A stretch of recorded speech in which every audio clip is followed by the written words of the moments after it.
Introduction. Mom, have you seen my needle? I dropped it right now and I don't seem to find it. I need to finish my craft work. Yes, dear, I'll help you find it. Let's get a magnet and look for the needle. What is a magnet, Mom? How will that help me find my needle? Children, in this lesson we will learn about magnets and their properties. Objectives. At the end of this lesson you'll be able to identify magnetic and non-magnetic materials, describe the poles of magnets, identify the role magnets play in finding directions, explain the property of attraction and repulsion between magnets. History of magnets. There is a popular legend that leads us to the discovery of magnets, which involves an elderly Greek shepherd named Magnus. It says that Magnus was herding his sheep in an area of northern Greece called Magnesia about 4,000 years ago. Suddenly the metal tip of his stick became firmly stuck to a large black rock on which he was sitting. To find the source of attraction, he dug up the earth to find magnetite, a natural magnetic material. This type of rock was subsequently named magnetite, which was named after Magnus himself. Origin of magnets. Magnetite is a natural magnet and contains iron. In the later days, this was more widely known as a magnet. A magnet is a substance that has the power of attracting iron. Magnets can also be made artificially. However, the process of making artificial magnets is a recent discovery. Artificial magnets come in different shapes, for example, bar magnet, horseshoe magnet, etc. Types of materials. Now let us look at the types of materials. Materials that are attracted by magnets are called magnetic materials.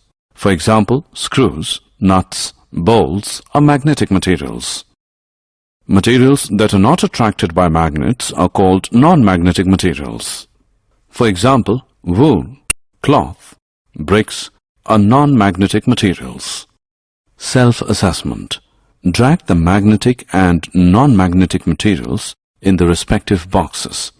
Poles of a magnet. When you move a magnet over magnetic substances, you will see that these substances get attracted to particular parts of the magnet only. These are generally the two ends of the magnet. These ends are called poles of the magnet. Finding the right directions. Once you know about the poles of a magnet, you should also be able to mark the location of the poles.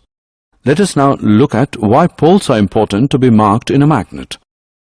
We all know that to find directions we use a compass. This compass has a needle that keeps moving in all directions, but when steadied always points to the south. This helps us in finding directions accurately. This is why we need to mark the poles of a magnet. Making your own magnet. Let us look at the steps to create your very own magnet. Let's take a paper clip. Use a thick and strong magnet. Move the clip over the magnet repeatedly in the same direction. Perform this step 50 to 100 times. The movement needs to be quick. Now to check whether the magnet is ready, bring a nail close to the clip. If the clip does not attract the nail, then continue the same process for some more time.